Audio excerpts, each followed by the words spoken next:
அனைவருக்கும் வணக்கம். மகரம் ராசி நண்பர்களே, இந்த பதிவில் என்ன தகவல் பார்க்கப் போறோம் என்றால், நமது மகரம் ராசி நண்பர்களுக்கு இந்த ஜூன் மாதம் ராசி பலன்படி எந்த மாதிரியான பலன்கள் கிடைக்கப் போகுதுன்னு இந்த பதிவுல பார்க்க போறோங்க. நீங்கள் நமது சேனலுக்கு இதுதான் முதல் தடவை வந்து இருக்கீர்கள் என்றால் நமது சேனலை மறக்காம சப்ஸ்கிரைப் பண்ணிக்கோங்க மற்றும் பக்கத்துல இருக்கிற பெல் பட்டன் பிரஸ் பண்ணிக்கோங்க. அப்போதான் நமது மகரம் ராசி பத்தி எந்த பதிவு போட்டோம் என்றாலும் நோட்டிபிகேஷன் வழியாக உங்களுக்கு தகவல் தெரியப்படுத்த முடியும். மகரம் ராசி கால புருஷ தத்துவப்படி 10வது ராசி ஆகும் மற்றும் சர ராசிகளில் ஒரு ராசி மகரம் ராசி மற்றும் பூமி தத்துவ ராசி நமது மகரம் ராசி. மேலும் மகரம் ராசியுடன் 3 நட்சத்திரங்கள் கொண்ட 9 பாதத்து நண்பர்கள் அடங்குவீர்கள். மகரம் ராசி அதிபதி சனி பகவான் என்பதால் நமது மகரம் ராசி நண்பர்கள் வேண்டி வணங்க வேண்டிய கடவுள் சிவபெருமான் மற்றும் அம்மன் தாயார். உங்களால் முடியும் என்றால் ஒவ்வொரு வார வெள்ளிக்கிழமை உங்கள் வீட்டின் அருகில் இருக்கின்ற சிவபெருமான் மற்றும் அம்மன் தாயார் கோவிலுக்கு சென்று கடவுள் வழிபாடு செய்துவிட்டு வாருங்கள். அப்படி செய்தால் உங்களுக்கு வரவிருக்கும் பிரச்சனைகளில் இருந்து உங்களை நீங்கள் காப்பாற்றிக் கொள்ள முடியும். தற்பொழுது நமது மகரம் ராசி நண்பர்கள் 7.5 சனியின் 3ஆம் சுற்றான குடும்ப மற்றும் பாத சனி காலத்தில் உள்ளீர்கள். ஒரு சில நண்பர்களுக்கு இடுப்புக்கு கீழே அடிக்கடி காயங்கள் ஏற்பட வாய்ப்புகள் உள்ளது. அதனால் கவனமாக இருப்பது மிகவும் நல்லது. இரவு நேரங்களில் பிரயாணம் செய்யும் பொழுது எச்சரிக்கையாக இருப்பது நல்லது. ராகு தற்பொழுது உங்களுக்கு 3ஆம் வீடான உபஜயஸ்தானமான முயற்சி மற்றும் உதவிஸ்தானத்தில் இருக்கிறார். 3ஆம் வீடு என்பது அவருடைய சகோதரர்கள், அக்கம்பக்கத்தினர், உறவினர்கள், மன உறுதி இவற்றைக் குறிக்கும். நீங்கள் மிகவும் தைரியசாலியாக இருப்பீர்கள். உங்களுக்கு ஏற்படும் பிரச்சினைகளைக் கண்டு அஞ்சாமல் எதிர்த்து நிற்கும் சக்தி கிடைக்கும். நீங்கள் எடுத்த காரியத்தை வெற்றிகரமாக முடிப்பீர்கள். உங்கள் மனதில் ஏதாவது ஒன்றை அடைய வேண்டும் என்று நினைத்துவிட்டால் உங்கள் இலக்கை அடையும் வரை அதற்கான முயற்சியில் தொடர்ந்து ஈடுபட்டுக் கொண்டேதான் இருப்பீர்கள். எதிரிகள் உங்களுக்கு நிறைய பேர் இருக்கலாம். ஆனால் அவர்களால் உங்களை ஜெயிப்பது கஷ்டம்.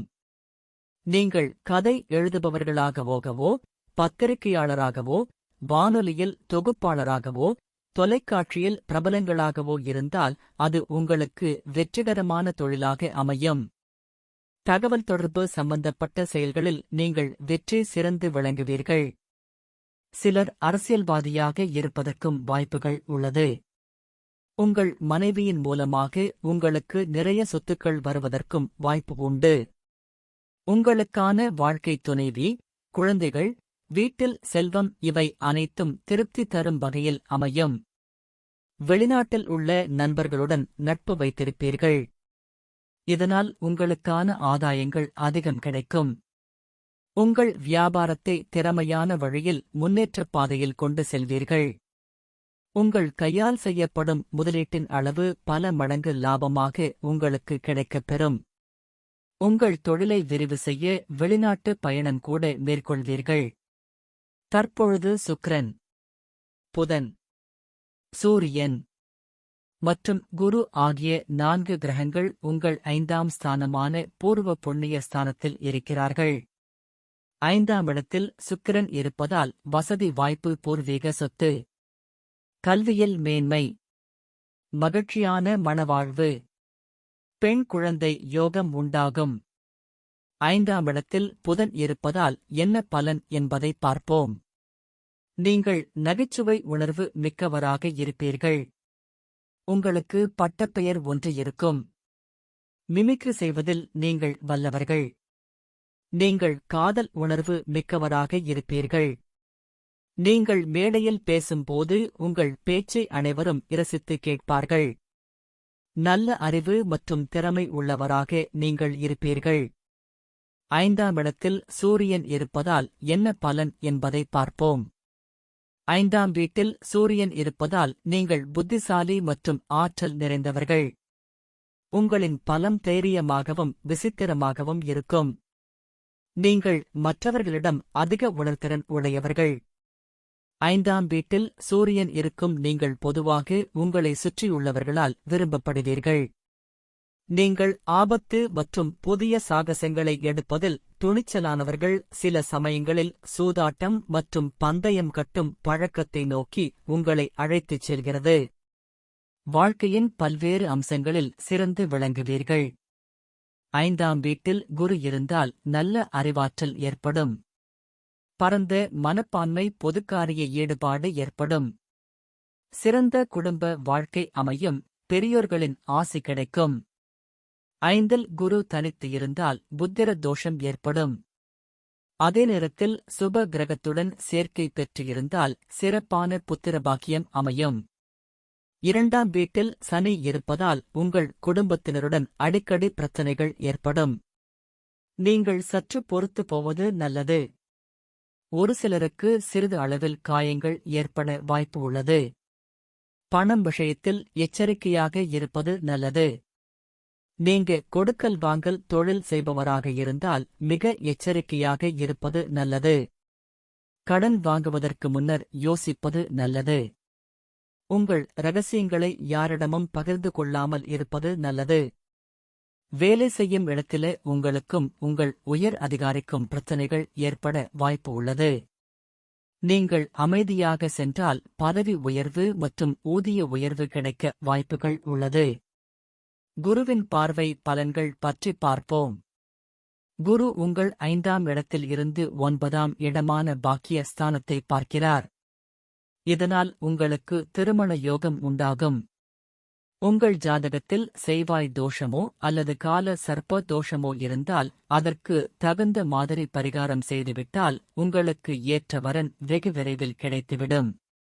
மற்றும் உங்கள் தந்தை உடல்நிலை மிக சிறப்பாகவும் ஆரோக்கியமாகவும் இருக்கும். தந்தை வழி சொத்துக்கள் வந்து சேரும். குரு உங்கள் 11ஆம் இடமான லாப மற்றும் மூத்த சகோதர சகோதரிகள் ஸ்தானத்தை பார்க்கிறார். இதனால் உங்களுக்கு செய்யும் தொழிலில் லாபம் கிடைக்கும். புதிய வேலை தேடுபவர்களுக்கு நிச்சயம் வேலை கிடைக்கும். கான்ட்ராக்ட் வேலையில் இருப்பவர்களுக்கு வேலை நிரந்தரம் ஆகும். அரசாங்க உத்தியோகம் எதிர்பார்க்கும் நண்பர்களுக்கு நல்ல அரசாங்க உத்தியோகம் கிடைக்கும். விவசாயம் செய்பவர்களுக்கு நல்ல லாபம் கிடைக்கும். புதிய தொழில் ஆரம்பிக்க வங்கியில் லோன் கிடைக்கும். உங்களுக்கு மற்றும் உங்கள் சகோதர சகோதரிகளுக்கு இருந்து வந்த கருத்து வேறுபாடுகள் விலகும். சொத்து சம்பந்தமான பிரச்சனைகள் நல்ல முடிவுக்கு வரும். முதல் திருமணம் விவாகரத்து ஆனவர்களுக்கு 2ஆம் திருமணம் கைகூடும். குரு உங்கள் முதல் இடமான ராசியை பார்க்கிறார். இதனால் உங்களுக்கு வாழ்க்கையில் பேரும் புகழும் கிடைக்கும். உங்களுக்கு சமூகத்தில் மதிப்பு மரியாதை உயரும். சமூகத்தில் இருக்கின்ற மிக பெரிய நபர்களில் தொடர்பு கிடைக்கும். கேது உங்கள் 9ஆம் இடத்தில் இருக்கிறார். இதனால் உங்கள் தந்தை உடல் நலத்தில் அக்கறை எடுத்துக்கொள்வது நல்லது. எனினும் குருவின் பார்வை கேது மேல் விழுவதால் உங்கள் தந்தைக்கு எந்த பிரச்சனைகளும் ஏற்படாது. தந்தை வழி சொத்துக்கள் கிடைக்காமல் கோர்ட் கேஸ் இருந்தால் உங்களுக்கு சாதகமான தீர்ப்பு உங்களுக்கு வரும்.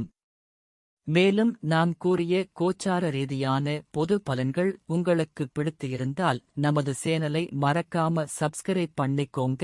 இந்த பதிவை பார்த்தமைக்கு மிக்க நன்றி. வணக்கம்.